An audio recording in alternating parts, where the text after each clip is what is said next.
ইয়া রাব, কেউ না জানুক, আপনি তো জানেন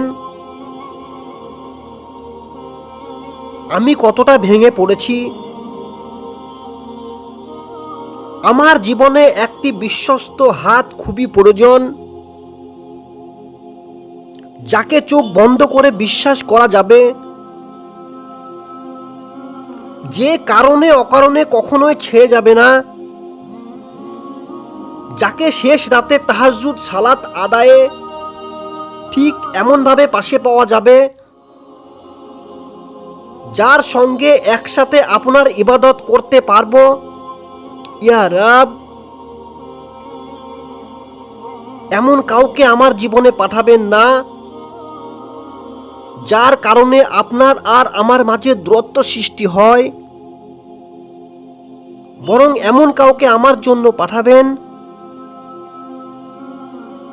যে আপনার কাছে যাওয়ার সুযোগ করে দেবে। হে আমার রব, শুনো আমার ফরিয়াদ। দুদিনের দুনিয়ার অনন্তকালের সঙ্গী হিসাবে একজন বিশ্বস্ত সাথী খুবই প্রয়োজন, তাই এমন কাউকে দিও না আমায়, যে কখনো ভুলবে না আমায়।